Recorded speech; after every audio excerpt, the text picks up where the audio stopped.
નાણામંત્રી નિર્મલા સીતારમણ આજે પોતાના કાર્યકાળનું છઠ્ઠું બજેટ રજૂ કરવા જઈ રહ્યા છે।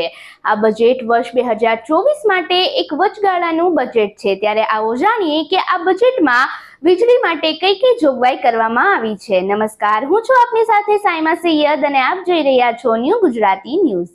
નાણામંત્રી નિર્મલા સીતારમણે વચગાળાનું બજેટ રજૂ કરતી વખતે ઘણી મોટી જાહેરાતો કરી છે। નાણામંત્રીએ કહ્યું કે લોકોને 300 યુનિટ મફત વીજળી મળશે। આ સિવાય નાણામંત્રીએ એમ પણ કહ્યું કે કોરોના હોવા છતાં પીએમ આવાસ યોજના ગ્રામીણ હેઠળ 3 કરોડ ઘર બનાવવાનું કામ પણ પૂર્ણ થયું છે। તેમજ આગામી 5 વર્ષમાં 2 કરોડ વધુ મકાનો બનાવવામાં પણ આવશે। નાણામંત્રીએ મોદી સરકારની ઉપલબ્ધિઓ ગણાવી અને ભવિષ્યમાં સરકાર શું કામ કરશે તે વિશે પણ જણાવ્યું હતું।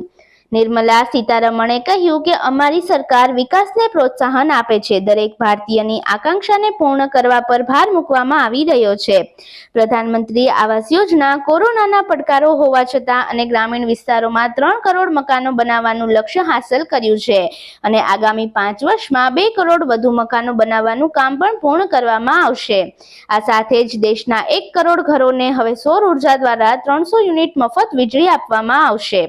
1 કરોડ ઘરોને મફત વીજળી પર નાણાપ્રધાન નિર્મલા સીતારમણે કહ્યું છે કે રૂફટોપ સોલાર સ્કીમ હેઠળ 1 કરોડ ઘરોને દર મહિને 300 યુનિટ મફત વીજળી આપવામાં આવશે। તેનાથી દેશમાં વીજળીની સમસ્યાનો સામનો કરવામાં ઘણી મદદ મળશે। મફત વીજળીનો આ લાભ તે 1 કરોડ પરિવારને મળશે જેઓ સરકારની તાજેતરમાં જાહેર કરાયેલી નવી યોજના હેઠળ ઘરમાં સોલાર પેનલ લગાવે છે। આવી જ અન્ય લેટેસ્ટ અને અપડેટેડ ન્યૂઝ જોવા માટે જોડાયેલા રહો અમારી સાથે ન્યૂ ગુજરાતી ન્યૂઝ પર।